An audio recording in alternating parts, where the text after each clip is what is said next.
안녕하세요. 최사범입니다. 오행의 태과 불급에 대해서 함께 알아보고 있습니다. 오늘은 화가 많은 사주의 특징은 어떤지 한번 살펴보시죠. 화라는 것은 일단은 병화와 정화라는 의미가 있습니다. 천간에 투간되었을 때 문제가 발생을 하고 2개 이상일 때 이것을 지나치다라고 얘기를 합니다. 태과라는 것은 많다라는 의미인 거고 불급은 부족하다라는 뜻이에요. 즉 밸런스가 무너진 현상이 태과 불급이라 할 수 있는데요. 화가 많다라는 것은 그만큼 그 반대되는 수의 기운이 부족해진 모습을 뜻합니다. 그러면 병화가 많았을 때의 특징과 정화가 많았을 때의 특징 각각 알아보도록 할게요. 병화라는 것은 우리가 목적과도 같다라고 말씀을 드리죠. 그러니까 이 뜻은 꿈은 큰데 내가 실력은 부족하고 내가 너무 성급하게 나아가서 몰빵을 하는 현상들이 나타나게 됩니다. 이게 바로 실패의 원인이 되기도 하죠. 내가 준비도 안 하고 나가서 능력을 펼치거나 내가 조사라던가 기획이라던가 이런 것들을 차근하게 알아보지 않고 성급하게 도전했다는 뜻이기도 합니다. 또 화라고 하는 특징이 내가 이상이 높다, 목표가 높다라고 얘기를 하니까 이 뜻은 내가 계속 학력만 쌓고 또 좋은 학교가 아니면은 공부를 안 하는 모습과도 같아요. 학교를 졸업을 했나 내가 이걸 학교만 따온 거야. 가서 공부를 한 건 아닌 거죠. 그러니까 실력은 없는 모습과도 같겠죠. 약간 이제 거칠애를 좀 중시하는 모습들이 이게 화가 많은, 특히 병화의 특징이 아닐까라고 생각합니다. 또한 이게 성급하게 나가다, 무모하게 도전한다라는 의미가 있는데 이게 성공의 과정을 막 이렇게 갈 거 아닙니까? 그런 상태에서 탈진하는 현상이 나타나기도 하죠. 이게 이제 지나친 이상을 추구하기 때문에 나타나는 모습이기도 합니다. 그러니까 실속 있게 해야 된다라는 게 중요할 거고 너무 급하지 않게 단계별로 해야 된다. 목적성, 내 능력에 맞는 목적을 맞춰서 한 단계 한 단계 성장해 나가는 계획도 필요하겠죠. 또한 이 화다 수갈이라는 이 병도 있겠지만 염상이라는 뜻도 있어요. 이 뜻은 무엇이냐? 조직 운영하는 부분에서 너무 이렇게 확대만 한 걸 뜻해요.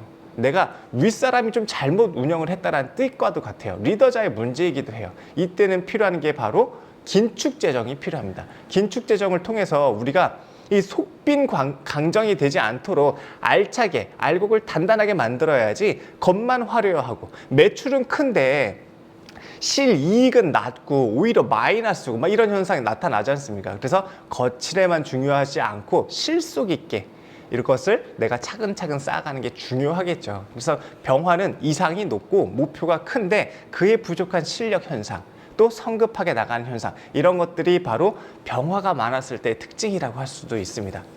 그렇다면 정화는 어떨까요? 우리 정화는 뜨거운 불에 비유를 하지 않습니까?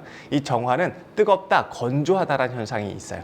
즉 사막화 현상이 나타난다. 땅이 다 마르게 되고 나무는 자라지 못하고 이렇게 사그라들면 금이라고 하는 내가 완성품은 녹아 없어지는, 즉 화다 토조, 화다 목분, 화다 금소라고 하는 기현상이 나타나는데 이 정화라고 하는 게 많을 경우에는 이 사막화가 됐으니까 용도 개량이 필요한 걸 뜻합니다. 내가 바꿔서 활용해야 되고 내 땅을 바꿔야 되고 내가 만든 상품을 바꿔야 되고 이렇게 변화하고 개량해야 된다는 특징이 있어요. 그러니까 내가 이건 사람들 목분이라는 뜻이 지나간 시절의 인연이 끊긴다라는 뜻이 있거든요. 인연 효과가 오래가지 않는다라는 모습이 있어요. 그러니까 이때는 당연히 사람을 교체하고 땅이 말랐으니 장소를 변경하고 이런 형태를 뜻합니다. 그러니까 배신과 배반 효과가 나타난다. 혼자 꿋꿋이 막 버티는 것도 중요하겠지만 내가 다른 사람을 찾고 이동하는 것들도 이 정화의 현상이라고 볼 수가 있겠습니다. 이 정화의 특징, 이 화가 많은 것의 특징 중에 하나가 이 결과에 대한 예측이 부족하고 무모한 과정을 실행한다는 뜻이 있어요. 그냥 나만 열심히 하면 된다라는 생각으로 그냥 무작정 하는 스타일이 있죠. 그렇게 하면 안 돼요. 화왕한 사람들은 일단은 막 자기가 맞다, 내가 올바르다, 내가 열심히 하면 된다는 게 약간 이런 무모한 현상, 상대가 원하지 않는 이 지나친 행동, 이런 것들이 나타날 수도 있다라는 뜻이니까 이럴 때는 항상 우리가 이 실수가 나타난다면 다시 조사를 해야 되는 걸 뜻해요. 그러니까 다시 시장 조사도 하고 마케팅 조사도 하고 내가 준비된 이 과정이 무모하지 않는지 점검을 하는 게 필요합니다. 특히나 화왕할 경우에는 상대의 의견을 고려치 않는 그러한 과정과도 같아요. 그러니까 고객이 원하는 것을 해야 되는데 상대가 원하는 것을, 환경이 원하는 것을 해야 되는데 너무 자기중심적으로 치우쳐져 있다는 걸 뜻하죠. 그러니까 이럴 때는 어떻게 해야 된다? 환경에 맞춰서 끊임없이 자꾸 바꾸고 개선해야 되고 AS, 애프터 서비스를 해야 되는 현상을 뜻합니다. 이렇게 화가 많았을 경우에 장점과 단점이 될 수 있는데, 장점은 내가 활발하게 펼치고 적극적으로 시도한다는 의미가 있어요. 하지만 단점은 무모함을 뜻합니다. 또 자기중심적이라는 얘기를 뜻해요. 병화의 거칠에 높은 이상, 거기에 부족한 실력 현상, 또 정화라고 하는 환경의 변화, 사람과의 인연의 어려움, 이런 것들을 뜻합니다. 우리가 이것을 병약이라고도 얘기를 합니다. 우리가 지난 시간에는 수가 왕한 사주에 대해서 좀 알아봤죠. 뭐 수다 목부라던가 아니면은 뭐 이렇게 수가 많아서 홍수가 난다던가 이런 현상, 기임탁수라는 흙탕물이 되는 현상, 뭐 이런 것들도 말씀을 드렸는데, 이렇게 화가 많은 경우에는 이 무모한 현상, 거칠을 중요시하는 현상이 나타나거나 과정, 내가 내 과정 열심히만 하면 된다, 상대를 고려치 않은 이런 행동들, 이런 지나친 과정에 의해서 나타나는 실패 현상, 그래서 사람들을 바꾸게 되고 물건의 가치가 하락됐으니 이 가치를 다시 변화해서 사용해야 되는 그러한 현상들이 나타나는 것이 바로 화가 많았을 때의 특징이라고 볼 수 있습니다. 병화나 정화나 이렇게 화가 많다, 왕하다라는 의미는 그만큼 한쪽의 밸런스가 치우쳐졌음을 뜻합니다.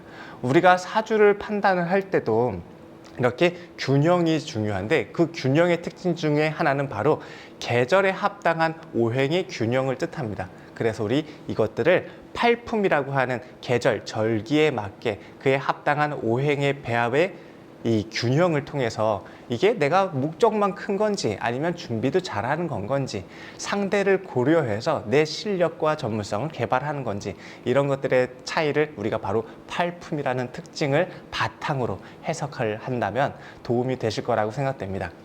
화가 왕한 사주는 보시는 것처럼 병화가 2개 이상 있거나 혹은 정화가 2개 이상 있을 때 나타나는 기현상이라고도 볼 수 있습니다. 화가 왕한 사주의 특징을 통해서 나를 한번 돌아보고 내 주변 사람들을 이해할 수 있는, 이런 것들이 문제가 좀 있구나, 이게 지나쳐서 나타나는 현상이구나, 너무 거칠에만 중요시해서 속 알맹이가 텅 벼서는 안 되겠구나, 실속 있게 내가 내실을 단단하게 하는 것도 중요하겠구나, 이런 것들을 염두한다면 우리가 삶에서 조금 더 지혜롭게 생활을 하고, 그리고 사람들과의 관계에서 조금 더 현명하게 활동할 수 있지 않을까 싶습니다. 오늘은 화가 많은 사주에 대해서 함께 배워봤습니다.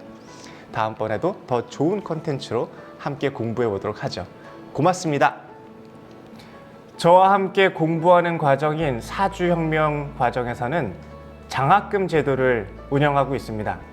돈이 없어서 힘들어서 그래서 공부 못한다라는 그러한 어려움은 더 이상 문제가 되지 않을 수 있습니다. 내가 열정을 가지고 의지가 있다면 얼마든지 충분히 공부할 수 있는 기회는 열려 있기 때문입니다. 동양 철학, 이 명리학이 단순히 점을 보거나 아니면 운명을 판단하는 데 그치지 않습니다. 이것은 내 삶을 이해하고 내 환경을 따르고, 그리고 보다 더 넓은 시야를 갖춰서 내가 어떠한 나의 객관적인 인지를 할 수 있는, 그래서 삶의 지혜를 얻을 수 있는 그러한 힌트를 찾게 되는 학문이기도 합니다. 이 귀한 공부를 여러분들과 함께 나누고 싶습니다. 9월에 시작하는 사주혁명 과정, 여러분과 함께 재밌게 공부해 가도록 하겠습니다. 많은 참여와 관심 부탁드립니다. 감사합니다.